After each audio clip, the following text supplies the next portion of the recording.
Hello everyone, today I'm going to be reviewing LEGO Star Wars Luke Skywalker's X-Wing and the story levels from LEGO Star Wars The Skywalker Saga. So we're going to start off with the X-Wing and we're going to start off with the minifigures. So here is Rebel pilot Luke Skywalker. He has his lightsaber, obviously, and he has his Rebel X-Wing fighter pilot outfit, which is orange with a gray groin piece and black hands, and the typical Rebel helmet piece. He has two expressions, one with the goggles covering his eyes, and one where they're just above them, but kind of covering his eyebrows, but they're there if you look really closely. He's got, I guess, printing on the front and the legs. It's actually really nice printing. And some on the back. And yeah, that's Luke Skywalker, everyone.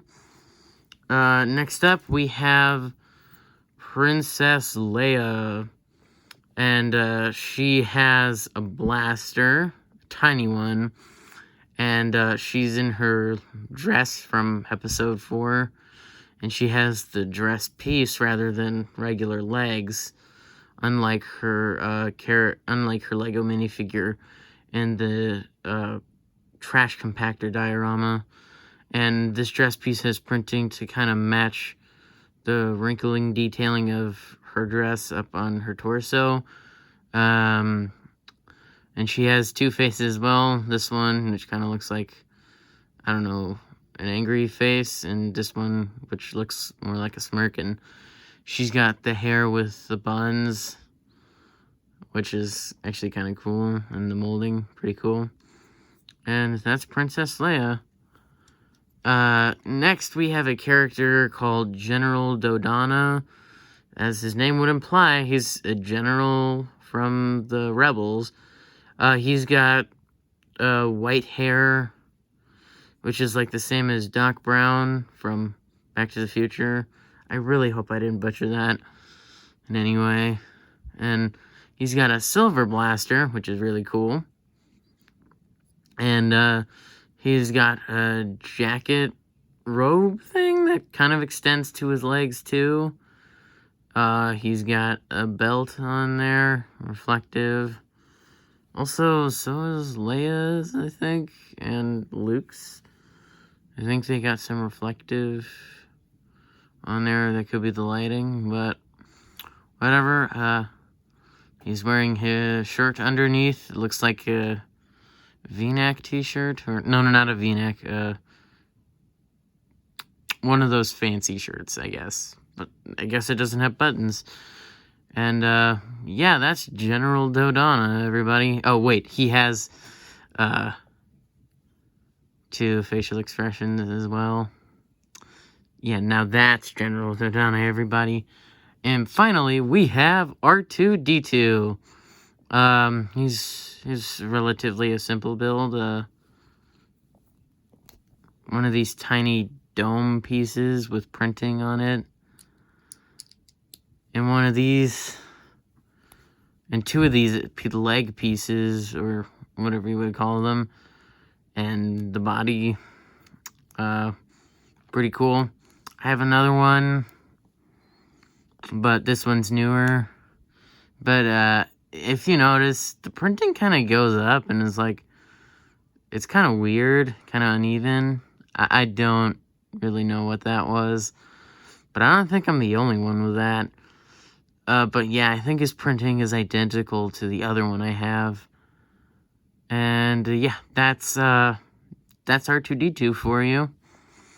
Moving on to the X-Wing. This is actually the other, like, there were 3 smaller scale Star Wars vehicles, all remakes of ones we gotten before, and this was one of them. As you can see, this is supposed to be the complement of the TIE Fighter, but this one is different in its own right because it's an X-Wing, not a TIE Fighter. And this is where you can stick Luke, not the lightsaber though. I just give that to Leia whenever I put him in. you know, she probably won't die. After all, she had a couple days of training after Return of the Jedi. And he just fits in there pretty well. And right behind him, you can put in R2-D2. Wouldn't be complete without R2-D2. It's worth noting there's some landing gear. Actually, I can get that now. Sorry about that.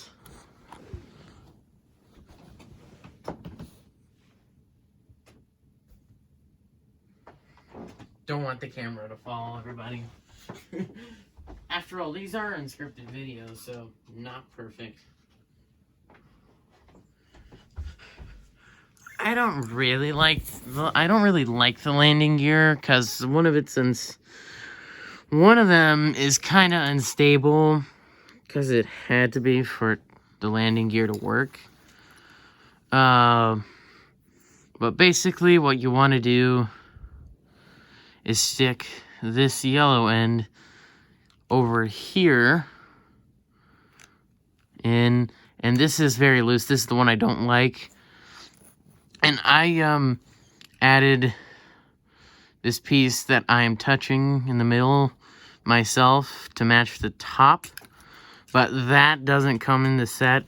It comes with two identical landing gears builds, and yeah, these aren't such a problem, but I think it looks better without the landing gear. And see, it fell off. Like this landing gear fell off when I tried to remove that piece to get the other landing gear in. But I'll just put it in for you guys, because I love my viewers. And yeah, once all said and done, it does actually stand pretty well on its own. And, oh, I forgot to put this piece back in. Alright, by the way, this piece I removed, I think they were new pieces, like, introduced for this set alone. And that's actually pretty nice. Oh, yeah, that's another part I was going to bring up. These parts, they do fall off easily. Well, or if you're not careful. There are some of those spring-loaded shooters, not loaded, because I don't want to poke an eye out or hurt myself or even break the camera, if possible. Hope it's not. But, moving down here, you can see a little streamline design and a sticker right here. And this is a printed cockpit. It's not, stickered. I probably wouldn't put the sticker on that anyway. And the wing builds are identical on all four sides, except for the spring-loaded shooters part on the bottom two only. But only the top two have stickers for detailing. Now, moving on to the other function, you see this right here? If you push down, the wings will open up. And if you pull, like this part is way harder to do. Or it'd just be easier to push down on the wings themselves. Then those would close. And moving to the side, there's some sticker detailing right there. Identical on the other side, maybe a slight sticker difference. And moving back, we have some detailing created with grill pieces and other pieces back here. And we have like turbo thrusters, I guess would be the best thing to describe them. And where that function to open the wings is, there's some stickers right there. And it's just behind R2. And, yeah, that's kind of it for the X-Wing. I really like this set, and I guess I would recommend it if you have the money, though. I can't control what you buy, so yeah, you do whatever you want to do. Now, moving on to LEGO Star Wars, the Skywalker Saga, the story levels. For this, I got the Nintendo Switch edition, and I bought it from the store, not like an actual physical. I don't know. I don't think it would be right to call it a disc, but I didn't buy something you'd have to put into the Switch. I just bought it on the Switch store, and I got it when it was on sale. So I also got the DLC too. But I'm gonna talk about that later when I get to the free play video.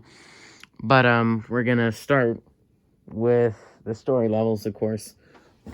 So first of all, when you get into the game for like the first time, you are brought to this screen which shows you a circle with 10 like little dioramas, and 9 of them are just for the episodes themselves, and the other one is just enter free play if you want to, or like the open world.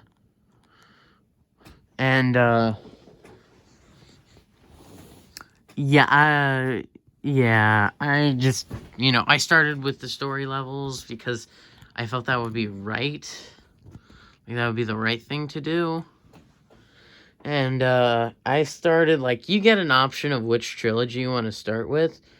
That could be the original, the prequel, or the sequel. I had this feeling in my gut that I should start with the prequel trilogy, so I did. Now, they play, I'm pretty sure it's the exact same sequence that played in the movies. Like, the opening with, like, this is a time of Civil War, or peace negotiations and all that, like that message accompanied by the iconic Star Wars music. Actually, cool thing to note, if you were to leave like between levels and return to that movie you were just playing, and it would the opening text would change to match what you had completed so far in that movie, episode, whatever you want to call it. But things to note is that it's obviously way shorter, because you really, like, it would be crazy if you had to play through all of a movie, and luckily we don't. Levels are actually a lot shorter in the game, and they're a lot more varied. It's kind of hard to explain, but some, like, take Lego Marvel Superheroes 2, for example. They have some pretty long levels, but this one, it's actually rather quick. Like, one of them you could, actually, like, a couple of them you could accomplish in, like, 5 minutes or less, which is actually, like, both good and bad. It's, like, good if you don't want to spend all your time playing such a long level. But I guess it'd also be kind of bad if, if you wanted more of what you used to like. Well, I actually accepted this. I like the game for what it is, and it's a good game. Like if I could do one thing, it would be brainwash you like TV did to Peter in that episode where in that episode of Family Guy where they went to space, and they were like, you will recommend Breaking Bad into The Wire to all of your friends. I would tell you to do that for Lego Star Wars, but again, I'm not gonna do that because I'm not. Well, I am kind of crazy, but I'm not that crazy. But story levels, it is kind of a lot like what past Lego games were. Lots of the same mechanics, lots of panels that only certain characters could use, things that only certain characters could accomplish. But it's a stunning presentation.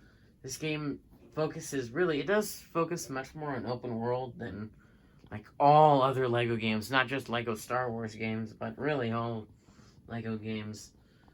The controls are kind of, well, they're a bit looser, I'd say. Well, by that I mean they're definitely a lot different than previous Lego games. Like, for example, this one took me a while to figure out. Okay, well, maybe not a while. That's a bit of an exaggeration, but it did take me a fair bit of time to realize you can't switch characters the way you used to by pressing whatever lettered button was at the top. For Xbox people, that would be Y, and for Nintendo Switch players, that would be X. For PlayStation, I don't know. I don't have a PlayStation. Sorry about that. But it's not like that anymore.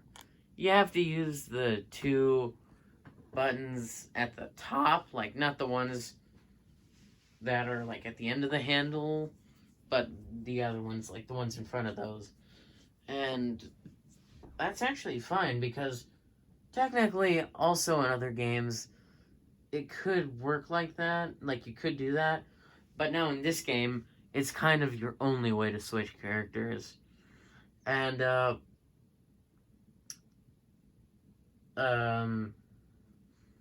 something you'll notice, like, it's, like, these are things that, yeah, you'll see, like, actually, this trend was started with Lego DC Supervillains. I don't know if it carried on into the Lego Movie 2 video game, because I don't have that one.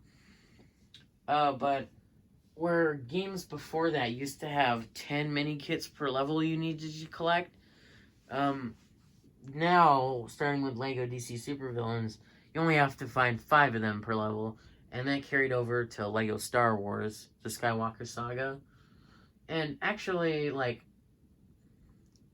they're a lot easier to find now. Like you could, there are levels where I've actually accomplished getting all of them, and I was in the story, and I wasn't using any other characters besides the ones that were part of the level, and I could still get all of them.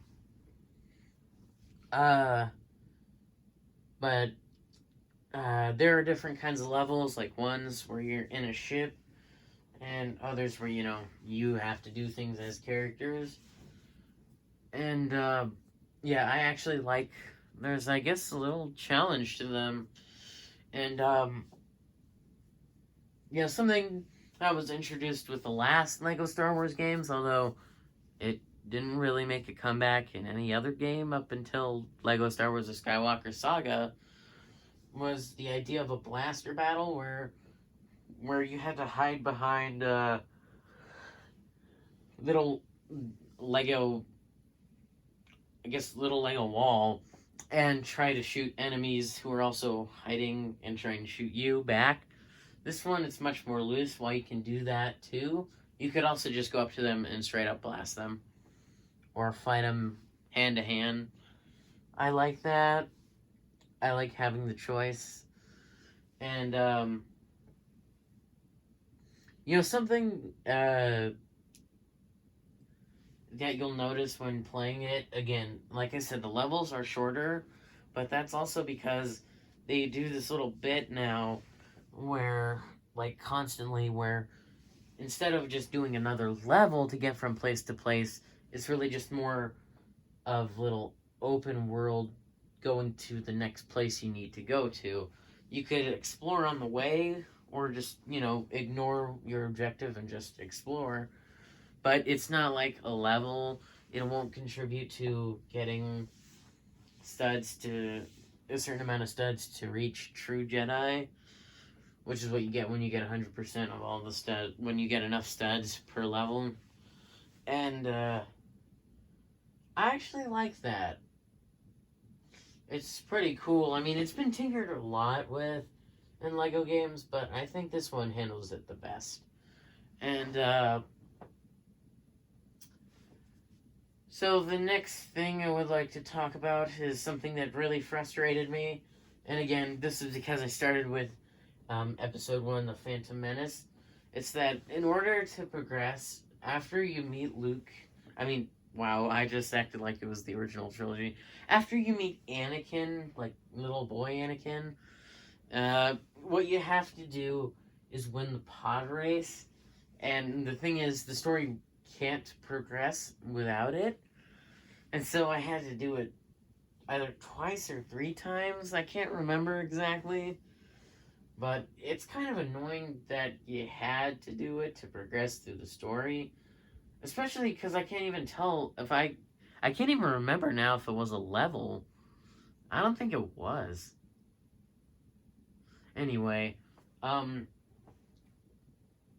then something you'll notice when you're playing as C-3PO, if you press, I guess, I assume to be the rightmost lettered button, like A on the Switch and B on the Xbox. Again, I don't know for PlayStation. When you're playing a C-3PO, you have the option of, well, holding that button to disassemble the top half and bottom half, and either halves can be played. You can play as either of the halves, and if you're at a like a little vent, and if this is before you have BB-8 who can also go through, you can go through as either half of C-3PO, which does help you if it's part of the level, or it helps you get a mini kit.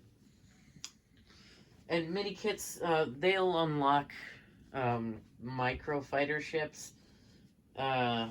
Those you can use when you're free roaming, and the others, like ships, regular size ships, like ones that are from, like the Lego sets, like Luke Skywalker, X-Wing right there, and the TIE Fighter. Those you could use when you're going from planet to planet. And, but, yeah, that's beside the point.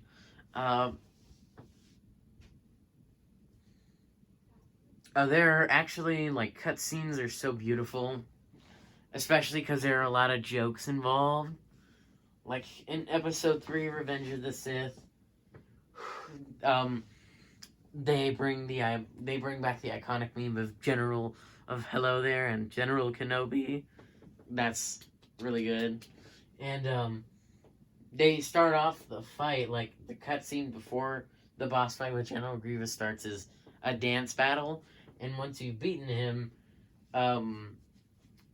it'll be your Obi-Wan will say your move to General Grievous is like quickly glitching body, and it'll fall off, and soon after that's when Order 66 will be declared, but Palpatine says Order 67, which causes all the clones to break out into dance moves.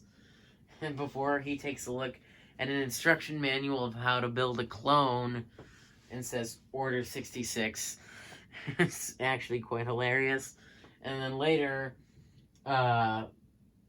Obi-Wan said, when Obi-Wan says he has the high ground, he's on the ladder. And, like, those are really the best comedy jokes I can think of right now. But I can tell you there are a lot more, like, especially when character interactions in the free roam. But, yeah. I like each and every episode, and I don't think there's any level that I particularly didn't like.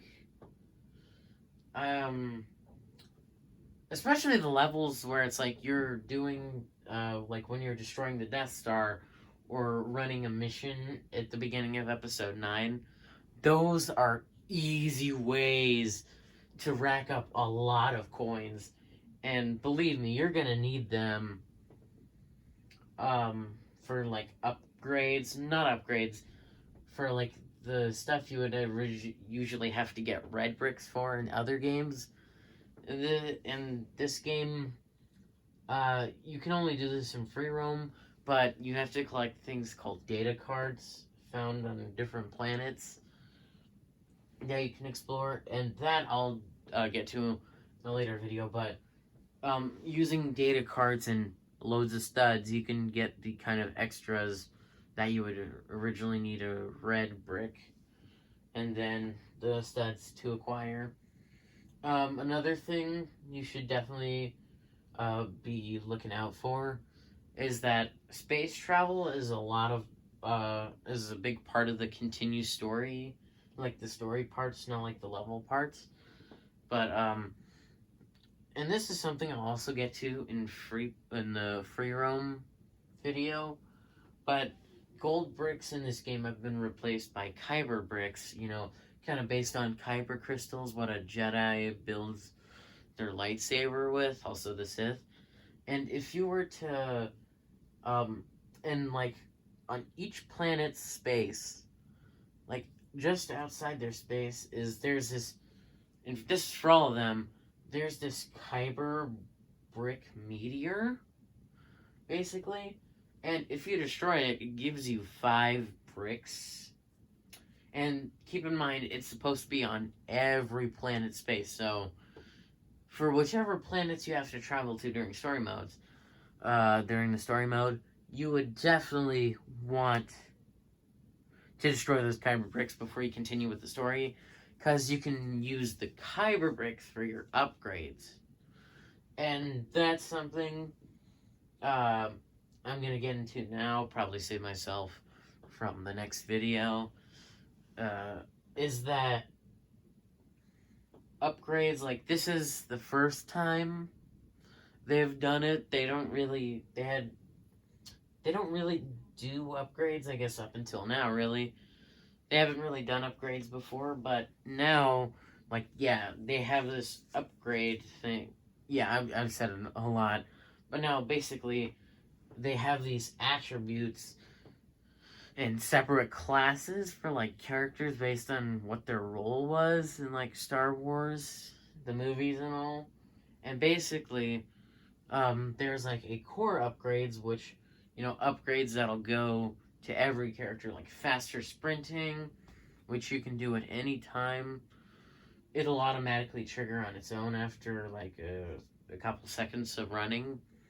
But you could also trigger that on your own by pressing down on the left joystick. And, anyway, there are core upgrades, which would apply to every character, and then there are upgrades to each class.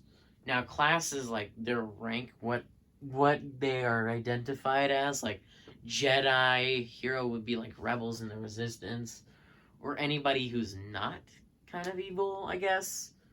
Then there's also bounty hunter, scoundrel, which would be, like, Han Solo and Chewie and Lando Calrissian. You know, kind of like those guys, really. And the bounty hunter, they have like a special ability that's shared with like another couple characters of different classes, where their guns do rapid fire, so you could destroy gold brick objects, like golden objects with it. It's really useful. And some of them, again, like bounty hunters, probably they will have the jetpacks, and which lets you hover for a few seconds. It doesn't allow you to fly though, so that kind of sucks. But then Scoundrel, you know, people like Han Solo. Then there's Villain, which is like basically Sith, First Order. Well, not Sith. Empire, First Order. Like anybody evil who can't use the Force. And then there's the dark side, you know, the Sith basically. And there's classes for astromech droids, which is like R2-D2, and BB-8, and protocol droids like C-3PO. And then there's also, finally, before you can go to every character, there's just this class of like nothing special, like which would involve like Kid Anakin, like from Episode 1, and his mother, and like they don't really have anything about them, you know. Something you'll also find is that certain characters like Leia, Luke, Finn, and those are the ones I can think of right now. They have the ability to put on clothes from a villain, like from like a stormtrooper or First Order trooper. Like whenever you drain their health and they die. They'll sometimes leave behind one of their clothing items, and if you put all three on, the helmet, the torso, and the legs, they will basically have, well, kind of the abilities of a villain without actually being villains. They have the grenades that only the villains can use, and they also have the ability to hack using the villain-only terminals, but they can also still use the hero-only terminals. And moving on to like combat and all that, it's kind of interesting. You know, your health bar is no longer displayed at the top of the screen. It only comes out whenever you've taken damage, and it'll be like you have like this well, it's literally a bar this time. It'll drain when you take damage, and using when you get enough upgrades and all that, you can buy more health, which is like you'll see this too on boss fights, but it'll just be like 1 bar of health.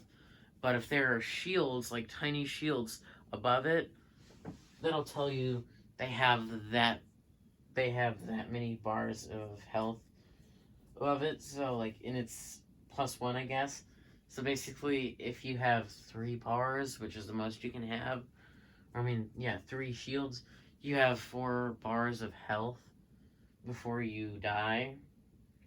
Villains will only have 1 bar of health and no shields, but bosses may have up to multiple, like up to 5, I think was the most. Like there are some with more, but that was multiple different people as bosses. And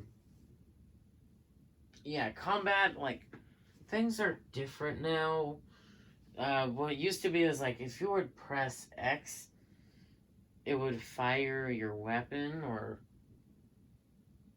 well, yeah, it would fire your weapon kind of, or it would at least aim your weapon if it wouldn't fire.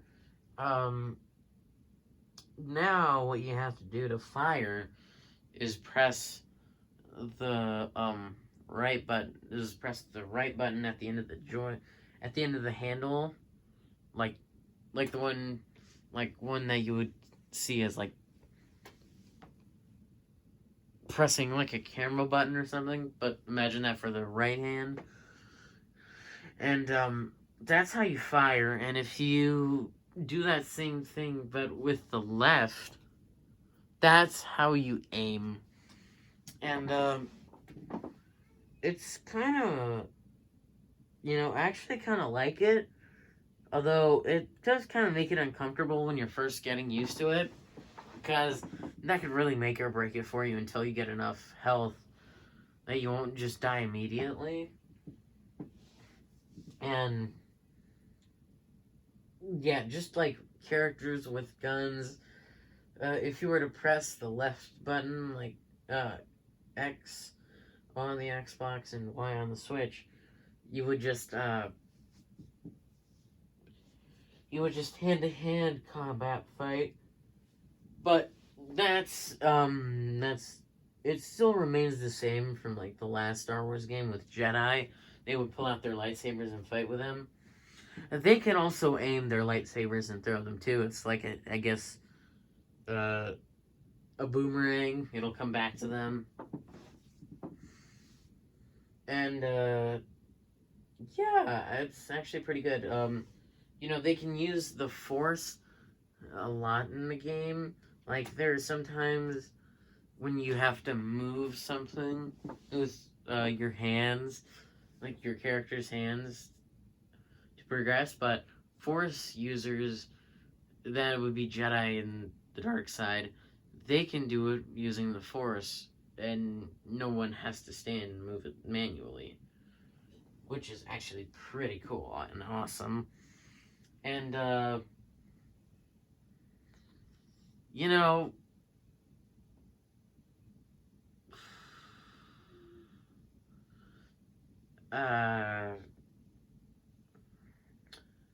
Yeah, it's like really engaging, honestly. It feels like you're playing, like you're just getting to live out an episode of Star Wars. And, except, albeit more rushed and all. Uh,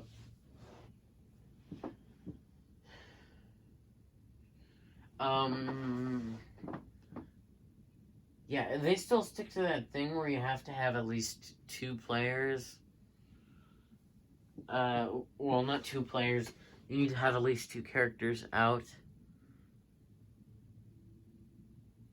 That's something to think about.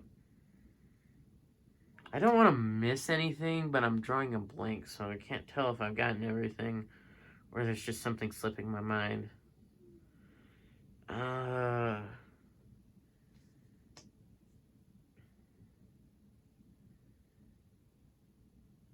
mean, I wouldn't really go into detail because more or less it's just an episode but shortened down.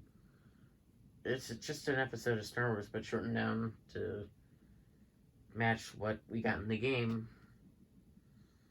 I guess if I could say anything positive about this, while I'm trying to remember anything else I might be forgetting, is that while the last game focused exclusively on the end of Return of the Jedi, with the prologue level being the Battle of Endor, and the rest of it being based on The Force Awakens, which, not complaining, that's my favorite of the sequel trilogy movies, and probably the rest of Star Wars fans' favorite sequel trilogy movie. But I'm glad this one follows all 9 films. It really does give a lot more action, and something I can say without having to do that myself, because I've had to, without exploring myself, because I've seen the map I kind of needed to travel between planets, is that there are so many worlds that you can free roam in, like when you're just in the hub world. And there were like only 4 that you could explore and free roam in the last game. It was amazing. It's amazing. And this is like you're on locations. I'm guessing, like, I can't say this is for sure, but I'm guessing there probably are a few locations that I visited in the story levels that I probably won't get to visit when I'm out in the hub world. And if that is true, I just want to say it was nice to visit them, because I know there's something called capital ships in this game, which is like the Death Star and Death Star 2, or like Starkiller Base. It's like if you purchase them for money, and it'll take millions of studs. That'll be easy once you get the stud multipliers. But if you get them, they're like basically their own little explorable levels. Like you can explore them. I'm assuming there will probably be some locations similar to that of the levels and story of the episodes. I would really hope so. And there's like lots of funny jokes. Like they'll put in things you wouldn't think of. Like in episode 8, when Kylo Ren was escorting Rey to see Snoke, we're playing as Kylo Ren and Rey, and if we lead Rey into some rooms with like mini kits, she'll say, "Well, why won't you just take me to him already?" He's like, "I just need to make a few stops on the way, okay? Just shut up, why don't you?" And then at some point, I found myself telling Rey to shut up. Because, hey, I'm trying to get the mini kits, okay? And,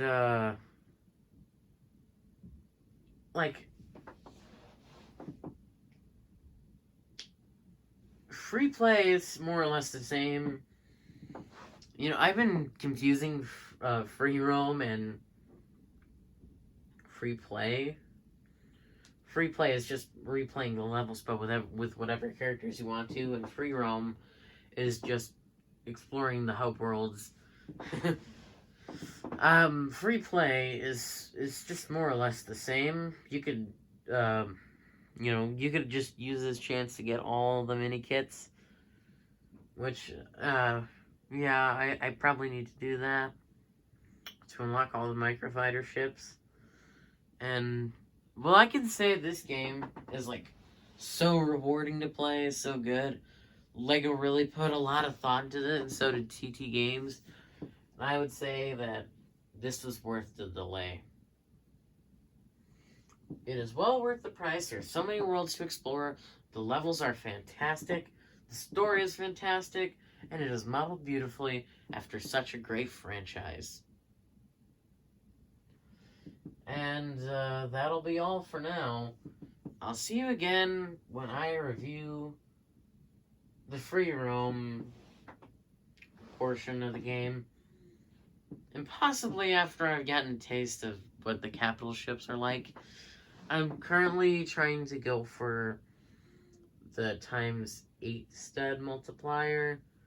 Because they're a lot more... They're doing something now where they're being a lot more unfair with the cost of stud multipliers than they were in the past. Again, it's really unfair. But I'm up to the challenge. And I'm trying to get all the way up to the ×10 multiplier. As you can see, I'm kind of almost there as it is. And then I'll probably start buying capital ships and exploring them. So that way I can also tell you what they're like in the open world review. Yeah, you will like, and like a thing to note, so I don't really have to go over this in the free roam video. DLC characters don't have, they don't have voice lines. Like, when you're in the open world, you can talk to, you can bring out different characters, and depending on who you might bring out, they'll have some special dialogue. Like, Obi-Wan will ask Anakin what he's taught him, and he'll say, "Yes, Master. A healthy beard is about product and confidence." Or like if you bring out Episode 1 Anakin and Darth Vader, I'll be like, "That's a cool suit. Where can I get one?" And Vader will be like, "And do patience." And my favorite ones so far are two of them, actually. It would be whenever Darth Sidious or Emperor Palpatine tries to tell either Darkseid Anakin or Vader about the tragedy of Darth Plagueis the Wise, and Vader is like, "Ugh, we can't keep doing this." And whenever you bring out shirtless Kylo Ren and pretty much any Rey, she'll say, "Don't you own a shirt?" And Kylo Ren will say, "The breeze. It's liberating." Just kind of creepy, let's be honest. But still funny nonetheless. Anyway, I'm gonna wrap it up here. I really like the game. Play it. I mean, I can't force you to, but play it. And hope you enjoy it too, if you do decide to play it. And see you in the next video.